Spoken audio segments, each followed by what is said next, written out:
Comencem parlant de Lleida, que començarà a preparar la cita de Copa de dijous amb un rècord d'una gesta èpica en la memòria. I és que ahir l'equip de Gerard Albadalejo va aconseguir una remuntada històrica davant del Cornellà. De perdre per 0-2 als 7 minuts de partit es va passar als 4-2 finals en una segona part màgica dels blaus. La tarda de diumenge de ben segur que molts aficionats no l'oblidaran. El partit començava de la pitjor forma possible pels interessos locals. Als 4 minuts el Cornellà s'avançava amb un gol olímpic de Fito Miranda. 4 minuts més tard, un greu error d'Aitor Núñez en la sortida de pilota servia el gol en safata a Enric Gallego. Al quart d'hora de joc, Nierga s'obria la cella en una topada amb un rival. L'aparatositat de la ferida va fer que s'aturés el joc durant prop de 2 minuts, cosa que el Lleida va aprofitar per reorganitzar-se. En una jugada a pilota parada, l'àrbitre anul·lava el gol a Jorge Félix, que havia arrencat en posició legal. Abans d'arribar al descans, Mustafa ho provava des de lluny sense sort. A la represa, els blaus van assetjar la porteria rival des del primer minut.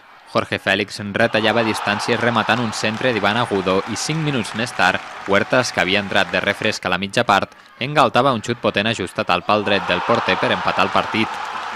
Poc després, Manu Molina va fregar el tercer amb un xut llunyà.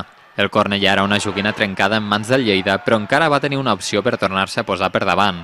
El Lleida, però, seguia amb la idea de guanyar i Albadalejo va arriscar donant entrada al jove davanter Radulovic. Huertas avisava amb un tir llunyà, però seria Ivan Agudo qui desfaria l'Igualada amb un remat de primeres a la centrada per banda de Nierga. El camp d'esports embogia amb el 3-2 i encara més quan el mateix Agudo provocava penal i sentenciava el partit amb un xut col·locat a la base del pal. Crec que el que hem intentat transmetre a la mitja part, per sort s'ha pogut donar, i també és veritat que amb 2-2 han tingut una sortida, hem de ser realistes i podria haver sigut el 2-3, però tot i així crec que hem continuat, hem anat a pel 3-2 perquè tenia la convicció de que podíem guanyar el partit, per això hem fet un altre canvi ofensiu i per sort hem fet el tercer i el quart, que encara ens ha donat més tranquil·litat i content de veure la resposta de la grada. Crec que és important que l'esforç de l'equip es tradueixi en victòries és positiu i que la grada de Munt se'n vagi contenta, encara molt millor. Amb aquesta victòria, el Lleida suma 19 punts i puja fins la tercera posició abans de rebre la Reial Societat aquest dijous en partit de Copa.